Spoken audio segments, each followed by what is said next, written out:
ரஷ்யால election நடந்துட்டு இருக்குது. இப்படி இருக்கும் சமயத்துல உக்ரைன் தரப்புல இருந்து இந்த ஃப்ரீ லீஜன், இந்த செர்பியன் கார்ப்ஸ், ரஷ்யன் டெமோக்ராட்டிக்னு சில வாலண்டியர் கார்ப்ஸ் ரஷ்யாவோட நிலைக்குள்ள போய் தாக்குதல் பண்ணிக்கிறாங்க. உக்ரைனோட பகுதியில இருந்து அவங்க வந்து சீஸ்ஃபயர் போட்டிருந்தாங்க. இதுக்கப்புறம் வந்து பாத்தீங்கன்னா அங்க இருக்கிற மக்கள்லாம் இவாக்குவேட் பண்றதுக்கு நாங்க ஒரு நாள் சீஸ்ஃபயர் போடுறோம் அது போல சொல்லிக்கிறாங்க.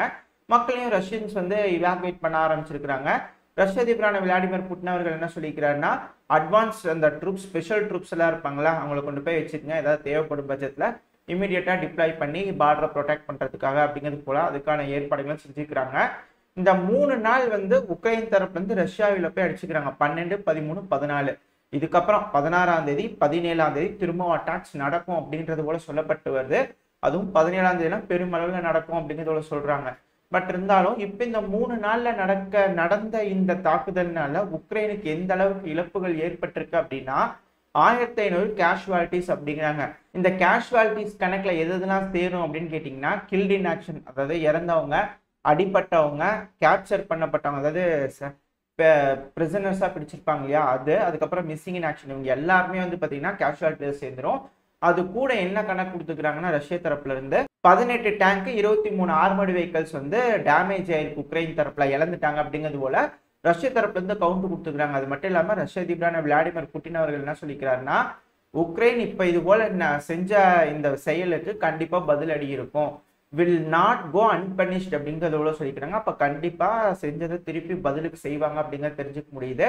ஆனா இப்ப ரஷ்ய தரப்புல வந்து பாத்தீங்கன்னா உள்ள ஆளுங்களை இந்த கர்கிவையும் சுமியும் பிடிக்கிறதுக்காக ஆளுங்களை டிப்ளாய் பண்ணுவாங்களா, அது ஒரு மிகப்பெரிய கேள்வியா இருக்கு அப்படிங்கிறத சொல்லப்பட்டு வருது. ஏன்னா இப்போ பஃபர் ஜோன் வந்து உக்ரைனோட பகுதியை போய் நம்ம பிடிச்சிட்டு அதுக்கப்புறம் உக்ரைன் வந்து பின் தள்ளி விட்டுட்டு உக்ரைனோட டெரிட்டரியை நம்ம சண்டை வைக்கிற மாதிரி இருக்குது அப்படின்னா அது என்னைக்குமே பிரச்சனை தான். ஏன்னா ஃபுல் லென்த்துக்கு வந்து பாத்தீங்கன்னா ஆல்ரெடி 3 லட்சம் பேருங்கிறாங்க, 5 லட்சம் பேருங்கிறாங்க, அதெல்லாம் கணக்கு கண்டபடிக்கு சொல்லிட்டு இருக்கிறாங்க. பட் ஆனால் 3 லட்சம் பேர்த்துக்குள்ள வந்து பார்த்தீங்கன்னா ஆல்ரெடி இங்கே இருக்கிறாங்க. இங்கே உக்ரைனுக்குள்ள நின்று இந்த ஜப்போரோஷியா, டான்பாஸ்க்கு, லுகான்ஸ்க்கு, டொனஸ்க்கு இந்த பகுதியெல்லாம் சண்டை பிடிச்சிட்டு இருக்காங்க. கர்சனு, அப்புறம் கிரீமியா, இந்த பகுதியெல்லாம் அதிக அளவிலான ரஷ்ய வீரர்கள் டிப்ளாய் பண்ணியிருக்காங்க. இப்போ புதுசாக இன்னொரு 2 ஒப்லாஸ்ட்னா இன்னொரு 1 லட்சம் பேர், 2 லட்சம் பேர்த்துக்கிட்ட வந்து டிப்ளாய் பண்ண வேண்டியது இருக்கும். அதிகமான பீப்புள்ஸ் வந்து டிப்ளாய் பண்ணிட்டோம்னா ரொட்டேஷன் முறையில் வந்து ஒரு கொஞ்ச நாள் வந்து எக்ஸஸா மிலிட்ரியில வந்து சர்வீஸ் இருக்கிற மாதிரி இருக்கும். அதாவது உள்ள சண்டையில ஃப்ரண்ட் லைன் சண்டை பிடிக்கிற மாதிரி இருக்கும்.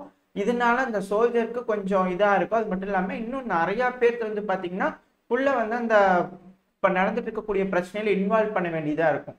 அதான் முன்னாடியே சொல்லியிருப்போம், இந்த கொரியன் போர்ல இது போல அதிகமான வீரர்களை பயன்படுத்த வச்சுட்டாங்க அப்படின்னா ஒரு கட்டத்துக்கு மேல அந்த வீரர்கள்லாம் வந்து எப்படி சொல்றது, சோர்வடைஞ்சிட்டாங்கன்னா அதுக்கப்புறம் ஃப்ரெஷ்ஷா வெஸ்டர்ன் ட்ரூப்ஸ் உள்ள இறங்கும் போது ஒன்றும் பண்ண முடியாது அப்படிங்கிறதுக்காக தான் இந்த இடத்துல விளாடிமிர் புட்டின் அவர்கள் யோசிச்சு பார்த்து செஞ்சுட்டு இருக்காங்க. அப்படி இருக்கும்போது பஃபர் ஜோனை ரஷ்யாக்குள்ளேயே அமைச்சுக்குவாங்க அப்படிங்கிறது போல சில அனலிஸ்ட் சொல்லிட்டு இருக்காங்க. அப்படி நடக்கும் பட்சத்துல ரொம்ப டீப்பா வந்து ரஷ்யா டெரிட்டரிக்குள்ள போய் உக்ரைன் அட்டாக் பண்ண மாட்டாங்க. சும்மா பார்டர் பகுதியில குண்டுகளை தூக்கி போட்டிருக்கிறது அது போல பல வேலையை செய்வாங்க. ஆனா இப்ப ரஷ்யா இந்த கார்கிவ், சுமிக்குள்ளெல்லாம் போயிட்டாங்கன்னா ஹெவியான அட்டாக் கிளாஸஸ் நடக்கும். இப்போ எப்படி டொனஸ்க்கு, லுஹான்ஸ்க்கு, மெரியங்கா, பக்முட்டு, ஆத்விகாலாம் தினம் சண்டை நடந்துட்டு இருக்கு. அது போல திரும்பவும் இந்த சைடில் இருக்கக்கூடிய வீரர்களும் சண்டை பிடிக்க வேண்டிய கட்டாயத்துல இருக்கும். ஒரு கட்டத்துக்கு மேல வந்து எக்ஸசிவா உக்ரைன் போறாங்கன்னா மேற்குலக நாடுகள் வேண்டாம் அப்படின்னு சொல்லி மிரட்டுற மாதிரியான ஒரு சூழலுக்கு உட்படும். ஏன்னா ரஷ்யன் டெரிட்டரிக்குள்ள போய் இவங்க ஓவரா வந்து சண்டை பிடிச்சு சிவிலியன் கேஷுவாலிட்டிஸ்லாம் ஏற்படுத்துற மாதிரி செஞ்சாங்க அப்படின்னா ரஷ்யா அணு ஆயுதம் போட்டுருவாங்களா அப்படின்ற ஒரு பயம்லாம் வரும். அதிகமான தாக்குதல் இப்ப செய்யறாங்க அப்படின்னா இந்த எலெக்ஷனை சீர்குலைக்கணுன்றதுக்காக செய்யறாங்க. அதனால ரஷ்ய அதிபர் விளாடிமிர் புட்டின் அவர்களும் அமைதியா இருக்கிறாரு. எலெக்ஷன் முடிஞ்சதுக்கு அப்புறம் கண்டிப்பா ருத்ரதாண்டம் ஆடுவாங்க. ஆல்ரெடி ஒடசால வந்து பாத்தீங்கன்னா ஒரு மிகப்பெரிய தாக்குதல் நடந்திருக்கு. அந்த தாக்குதல்ல சிவிலியன்ஸ் இறந்துட்டு தான் உக்ரைன் தரப்புல எப்பவும் போல சொல்லிக்கிறாங்க. ஆனா ரஷ்ய தரப்புல என்ன சொல்லிக்கிறாங்க, இல்லைங்க அந்த இடத்துல மிலிட்டரி அபிஷியல்ஸ்லாம் நிறைய கூட்டம் போட்டு பேசிட்டு இருந்தாங்க, அதை நாங்க தெரிஞ்சுக்கிட்டு அந்த பில்டிங் மேல குண்டை போட்டுக்கிறோம் அப்படிங்கிறது போல ரஷ்ய தரப்புன்னு சொல்றாங்க. இரு தரப்புலையும் மாறி மாறி சொல்லிட்டு இருக்கிறாங்க. ஆனா இப்போ இந்த மாதிரியான ஒரு சூழல் எலெக்ஷன் எல்லாம் முடிஞ்சு அவர் திரும்பி அதிபர் பதவிக்கு வந்ததுக்கு அப்புறம் டோட்டல் வார் டிக்ளேர் பண்ணிட்டா என்ன பண்றது அப்படின்ற கேள்வி வருது இல்லையா. ஏன்னா மேற்குள்ள நாடுகளால அதுக்கப்புறம் பெருசா உக்ரைனுக்கு எதுவும் உதவி செய்ய முடியாது. ஆயுதங்கள் கொடுப்பாங்க, பட் அதை எடுத்துக்கொண்டு போய் ரஷ்யன் டெரிட்டரியில் அடிச்சாங்கன்னா டாக்டிக்கல் நியூக்ளியர் வெப்பன் அப்படின்னு சொல்லிட்டு அடுத்தடுத்த கட்ட இதுக்கு போகும். ரஷ்யால எலெக்ஷன் வர வரைக்கும் தான் இத்தனை ஆட்டம் ஆடிட்டு இருந்தாங்க. எலெக்ஷன் முடிச்சுன்னா அடுத்த ஒரு 6 வருஷத்துக்கு இவர் தான், எதுவும் பண்ண முடியாது. ரஷ்யா மக்களோட சப்போர்ட் எந்த அளவுக்கு இருக்குன்னு ரஷ்யா அதிபரும் இப்ப தெரிஞ்சுக்குவாரு. அதிகமான சப்போர்ட் இருக்குன்ற பட்சத்துல ஏறி அடிக்கிறதுக்கு எல்லா விதமான ஒரு ஸ்ட்ரென்த்தும் எக்ஸஸ் பூஸ்ட் கிடைச்ச மாதிரி ஆயிப்போம் இந்த எலெக்ஷன் முடிஞ்சதுக்கு அப்புறம். அந்த ஒரு காரணத்தினால இது போல தாக்குதல் ரஷ்யா நிலைக்குழப்பை பண்றது இதுக்கு மேல கம்மியா இருக்கும் அப்படிங்கிறது போலையும் அனலிஸ்ட் தான் சொல்றாங்க. அதனால ரஷ்யாலேயோ ஒரு பஃபர் ஜோன் அனுப்பிச்சிட்டோம்னா நம்ம வீரர்கள் உள்ள போய் கஷ்டப்பட்டுட்டு இருக்க வேண்டியது இல்லை. அதனால நம்ம கான்சென்ட்ரேஷன் எல்லாமே உக்ரைன்ல இப்ப நம்ம சண்டை பிடிச்சிருக்கோம் இல்லையா, ஆத்விகா, பக்முட், இந்த இபினஸ்கி பிடிக்கிறது, இது போல டினிபர் ரிவர் வரைக்கும் முன்னேறி போய் இந்த ஒடசா பகுதியை பிடிக்கிறதுக்கு அது போல ஆப்ரேஷனுக்கு பயன்படுத்திக்கலாம் அப்படிங்கிறதோட சொல்லப்பட்டது. ஏன்னா ஒடசா ஆப்ரேஷன் ஆரம்பிக்கிறாங்க அப்படின்னாலே 2 லட்சம் பேர்கிட்ட தேவைப்படும். அப்போ ரஷ்யாவுக்கு வந்து இன்னும் அதிகமான ஆட்கள் தேவைப்படுற மாதிரி இருக்கும் பட்சத்துல கொஞ்சம் ரிஸ்க் தான். அதை டைவர்ட் பண்ணுன்றதுக்காக உக்ரைன் இந்த இடத்துல போய் தாக்குதல் பண்ணிருக்காங்க. வா பார்த்துக்கலாம் அப்படின்றது போல ஓரளவுக்கு உள்ள விட்டுட்டு ஒரு பஃபர் ஜோனை கிரியேட் பண்ணிட்டாங்க அப்படின்னா அதுக்கு மேல தாக்குதல் பண்ணும்போது என் டெட்டல் நீ அட்டாக் பண்ற, என் டெட்டல் அட்டாக் பண்ண நான் கண்டிப்பா அணு ஆயுதம் போடுவேன் அப்படிங்கிறது போல மிரட்டலாம் இல்லையா. ஏன்னா அது போலதான் ஆல்ரெடி மிரட்டிட்டு இருக்கிறதா ஸ்டேட்மெண்ட்ஸ் தான் வந்துட்டு இருக்கு. அதனால இது ஒரு அனாலிசிஸ் மாதிரி இது போல நடக்கலாம் அது போல நடக்கலாம் அப்படிங்கிறத பேசிட்டு இருக்காங்க. அதை நம்ம உங்ககிட்ட சொல்லியிருக்கிறோம். இதை பத்தி நீங்க என்ன நினைக்கிறீங்க அப்படிங்கிறத மறக்காம கமெண்ட் செக்ஷன்ல சொல்லுங்க. அப்புறம் இந்த உக்ரைனோட கட்டுப்பாட்டுக்குள்ள இருக்க ஒடசா பகுதியில ரஷ்யா தாக்குதல் பண்ணாங்க இல்லையா, இதனால 14 சிவிலியன்ஸ் இறந்துட்டதாகவும் 46 பேர்த்துக்கு மேல காயமடைஞ்சிட்டாங்க அப்படிங்கிறது போல உக்ரைன் தரப்புலன்னு சொல்றாங்க. பட் இது அந்த கொடுக்கக்கூடிய ஸ்டேட்மெண்ட்ஸ் ஆன ரஷ்ய தரப்புல என்ன சொன்னாங்க அப்படிங்கிறது முன்னாடியே பார்த்தாச்சு. இது வந்து இந்த செய்திகள்.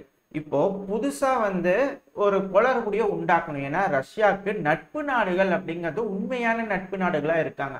இப்ப அந்த நட்பு நாடுகள்ல மிக முக்கியமான நாடு யாருன்னு கேட்டீங்கன்னா இந்தியா. இப்ப இந்தியாவுக்கு ரஷ்யாவுக்கு நடுவுல ஏதாவது ஒரு பிளவு, ஏதாவது ஒண்ணு சொல்லி ஏதாவது ஒண்ணு கொண்டு வந்துடணும், 2 நாடுகளையும் பிரிச்சிடணும். அது என்ன நட்பு? ஏன்னா ஏசியன் நாடுகளுக்கு நட்புன்னு ஒரு விஷயம் இருக்கிற மாதிரி வெஸ்டர்ன் நாடுகளுக்குள்ள நட்புன்ற ஒரு விஷயம் இல்லை. மேபி பை ஜீன்லயே அந்த ஃப்ரெண்ட்ஷிப் அப்படிங்கிற அந்த ஃபீலிங் வந்து அவங்களுக்குள்ள கம்மியா இருக்குமோ என்னமோ தெரியல. ஏன்னா அவங்க எல்லாத்தையும் மிரட்டிட்டு, ஏன்னா அமெரிக்காவோட நட்பு நாடுகள்னு சொல்றாங்களா ஆலைஸ்ன்னு, அவங்களே வந்து பார்த்தீங்கன்னா மிரட்டிட்டு தான் இருப்பாங்க. ஒரு ஆயுதம் வாங்குறாங்க அப்படின்னா அதுல ஏகப்பட்ட குளறுபடிகள் இருக்கும். அமெரிக்கா கிட்ட இருந்து ஒரு ஆயுதம் வாங்குறாங்க அப்படின்னா அவங்க சொன்னாதான் பயன்படுத்த முடியும். ஏகப்பட்ட டேர்ம்ஸ் கண்டிஷன்ஸ் எல்லாத்துக்கும் எல்லா மிசைலையும் கொடுத்துட மாட்டாங்க. நேட்டோன்றாங்க, எல்லாம் ஒரே அமைப்பா இருக்காங்க. ஆனா நாட்டோவில் இருக்கிற நாடுகளையே அமெரிக்கா நம்பாது. ஒருத்தருக்கும் ஒரு ஆயுதம் தான் தருவாங்க அந்த மாதிரி. ஆனா இப்போ நம்ம வந்து ரஷ்யா கூட இருக்கிறோம் அப்படின்னா நம்ம அலைஸ் தான் கிடையாது. ஏன்னா நம்மளுக்கு ஒரு விஷயம் வேணும்னு கேட்குறோம்னா யோசிச்சு பார்த்து என்ன ஏதுன்னா கொடுத்தாங்கன்னா கொடுத்தது தான் அப்படிங்கிறது போல இருக்கு இல்லையா. டேர்ம்ஸ் இருக்கும், பட் ஆனால் அமெரிக்கா போடுற அளவுக்கான சட்ட விதிகள் இது போல விஷயம்லாம் நம்மளுக்கு ஒரு இக்கட்டான சூழல போர் காலத்துல நான் ஜிபிஎஸ் ஆஃப் பண்ணிடுவேன் அப்படிங்கிறது போல விஷயம்லாம் ரஷ்யா தரப்புலேருந்து இது வரைக்கும் நடந்ததில்ல, நடக்கவும் போறதில்லை. ஏன்னா நம்ம இப்போ உக்ரைனோட பிரச்சனையிலேயே பார்க்குறோம். பெருமளவுல சோவியத் யூனியன் ஆயுதங்களை பயன்படுத்தி தானே ரஷ்யாவையே தாக்குறாங்க. உக்ரைனா இருக்கட்டும் மற்ற நாடுகளோட ஆயுதங்கள்லாம் வாங்கி வாங்கி கொடுத்து பண்றாங்க. இதே மாதிரி அமெரிக்காவோட ஆயுதங்கள் மற்ற நாடுகள்ட்ட இருந்து வாங்கி அமெரிக்காவை தாக்க முடியுமான்னு கேட்டீங்கன்னா அது ஒரு சந்தேகம் தான். ஏன்னா எல்லாத்தையும் ஆஃப் பண்ணிடுவாங்க, எதுவுமே வேலை செய்யாது, அதுக்கான ஸ்பேர் பார்ட்ஸ் எதுவும் கொடுக்க மாட்டாங்க, ஏகப்பட்ட விஷயங்கள் இருக்கு. ஸோ நம்ம அதெல்லாம் பேச வேணாம். அதனால இப்ப வந்து என்ன சொல்லியிருக்காங்க, கிளப்பி விட்டுருக்காங்க அப்படின்னா இந்தியாவுக்கும் ரஷ்யாவுக்கும் நடுவுல இருக்கக்கூடிய அந்த வரலாறு காணாத நட்புல இருந்து இந்தியா கொஞ்சம் விலகி போற மாதிரி இருக்குது. காரணம் என்ன, அதிகமான ஆயுதங்கள் நம்ம ரஷ்யா கிட்ட இருந்து வாங்குறோம் இல்லையா, அந்த ஆயுதங்கள் வாங்குறத இந்தியா குறைச்சிக்கிட்டு இருக்கு அப்படின்னா என்ன அர்த்தம், நம்ம ரஷ்யா கிட்ட இருந்து விலகி போயிட்டு இருக்கோம் அப்படிங்கிறது போல அர்த்தம்னு இந்த மேற்குலக நாடுகள் சார்பா ஒரு ஸ்டேட்மெண்ட்டை வைக்கிறாங்க. அதுக்குன்னே இந்த மேற்குலக நாடுல என்ன போல மீடியாக்கள் இருக்கு, அவங்களோட கருத்து அவங்களோட விஷயங்கள் அவங்களோட இன்டெலிஜென்ஸ்லாம் வச்சு அவங்க சொல்லுவாங்க எங்களுக்கு மட்டும் கிடைச்சிதுங்க அப்படிங்கிறது போல டிசைனா சொல்லுவாங்க. அப்படி ஒரு டிசைனா சொல்லிக்கிறாங்க. இதை சொல்றது மட்டும் இல்லாம ரஷ்யாவோட இந்தியாவுக்குன்னு அப்பாயிண்ட் பண்ணக்கூடிய அம்பாசிடர் இருப்பார்ல அவர்கிட்ட வேற போய் கேட்டுக்கிறாங்க. இது போல மேற்குலக நாடுகளோட மீடியாக்களோட ரிப்போர்ட்லாம் சொல்றாங்க இல்லையா, அதை வச்சு பார்க்கும்போது இந்தியா அவங்க கிட்ட இருந்து விலக்கி போதா அப்படிங்கிறது போல அவர்கிட்ட கேட்டதுக்கு அவர் என்ன சொல்லியிருக்கிறாரு அப்படின்னா, இங்க பாருங்கப்பா T-90 டேங்க் இருக்குது இல்ல, அதுவும் சரி, அப்புறம் சுகாய் Su-30 MK இருக்குது இல்லையா, இது ரெண்டும் சரி லைசன்ஸ் கொடுத்துக்கிறோம், இந்தியா தயாரிக்கிறாங்க செஞ்சுட்டு இருக்காங்க. இப்போ வரைக்கும் இந்தியா கிட்ட 1000 T-90 டேங்க் இருக்குது, புரியுதுங்களா. அது போக 300 சுகாய் Su-30 MK விமானம் வந்து 300 வச்சுக்கிறாங்க. இதுவே போதும் எந்த அளவுக்கு ஸ்ட்ராங்கான மிலிட்ரி ட்ரைஸ் எங்களுக்கு இந்தியாவுக்கு இருக்குதுன்னு சும்மா என்னத்தையாச்சும் வளரிட்டு இருக்காதீங்க அப்படிங்கிறது போல ரஷ்யாவோட இந்தியாவுக்குன்னு அப்பாயிண்ட் பண்ணிக்கிற அம்பாசிடரான டென்னிஸ் அலிப்போ அவர்கள் தரப்புல இருந்து ஒரு ஸ்டேட்மெண்ட் வந்துருக்குது. இது கூட அவர் இன்னொன்னு சேர்த்திக்கலைங்க. பிரம்மோஸ் இருக்குது ஒரு விஷயம் தெரியுங்களா? பிரம்மோஸ் அந்த பேரே போதும் எந்த அளவுக்கு ரிலேஷன் இந்தியாவுக்கு ரஷ்யாவுக்கு இருக்குதுன்னு ஒரு வார்த்தையில முடிச்சுக்கலாம். பட் பரவாயில்ல, அவர் கொஞ்சம் டீட்டெயில்டா எக்ஸ்பிளைன் பண்ணிக்கிறார். அது ஒன்றும் மாற்று கருத்து இல்லை. பட் எந்த அளவுக்கு உறவு இருக்கு நம்மளுக்கும் ரஷ்யாக்கும் அப்படிங்கிறத நல்லா ஆணில் அடிச்ச மாதிரி அந்த மேற்குலக நாடுகள் மீடியாவுக்கு வந்து சொல்லிக்கிறாரு. இதுலேருந்து தெரியறது என்னன்னா, ஏதாச்சும் ஒன்று சொல்லலாம், ஏதாச்சும் ஒன்று சொல்லி கிளப்பி விட்டு இரு நாடுகளுக்கு நடுவில் எதையாவது கொண்டு வந்துடலாம், பிரச்சனையை கிளப்பிடலான்னு பார்த்துக்கிறாங்க. பட் அதெல்லாம் நடக்காதுங்க எங்களுக்குள்ள. அப்படியே நாங்கள் ஆயுதங்கள் வாங்குறத கம்மி பண்ணாலும் உள்நாட்டில் தான் தயாரிக்கிறோம், புரியுதுங்களா? உங்ககிட்ட வந்து நிற்கல. அதாவது மேற்குலக நாடுகள் கிட்ட போய் எல்லாத்தையும் பர்ச்சேஸ் பண்ணுறது, ரஷ்யாவே எங்களுக்கு வேணாம் அப்படின்னு நாங்கள் சொல்ல கிடையாது. உங்ககிட்டயும் நாங்கள் வாங்குறோம், அவங்ககிட்டயும் வாங்குறோம். நாங்கள் நடுநிலையாக இருக்கோம்னு நினைக்கிறோம். ஆனால் நீங்கள் எங்களை வந்து ஒரு சைட் பிடிச்சி இழுக்கணும் அப்படின்னு நினைக்காதீங்க. நாங்கள் பேலன்ஸாக நின்றுக்கிறோம் அப்படிங்கிறது போல நம்ம நின்றுட்டு இருக்கோம். இது ஒரு நல்ல மூவ் அப்படிங்கிறது போல தெரியுது. இதை பற்றி உங்களோட கருத்துக்கள் என்ன? இப்போ உண்மையாலுமே இந்தியாவும் ரஷ்யாவும் ஒன்னா தான் இருக்கிறாங்களா, இல்லை நம்ம விலகி வர மாதிரி நீங்க ஃபீல் பண்றீங்களா, என்ன நினைக்கிறீங்க அப்படின்ற கருத்தையும் மறக்காம கமெண்ட் செக்ஷன்ல சொல்லுங்க. இதோட இந்த பதிவை நம்ம முடிச்சுக்குவோம். இந்த பதிவு எப்படி இருந்துச்சு, உங்களுக்கு பிடிச்சிருக்கா? பிடிச்சுன்னா உங்க ஃப்ரெண்ட்ஸ் அண்ட் ஃபேமிலியோட ஷேர் பண்ணிக்கோங்க. அப்பதான் நம்ம சேனலோட வளர்ச்சி அடையும். கொஞ்சம் சப்ஸ்கிரைப் பண்ணலாம், சப்ஸ்கிரைபும் பண்ணிக்கோங்க. எனக்காக இது போல உதவிகள் செய்வீங்கன்ற நம்பிக்கையில அடுத்த பதிவில் உங்களை சந்திக்கிறது வரைக்கும் ஸ்டே சேஃப். By by.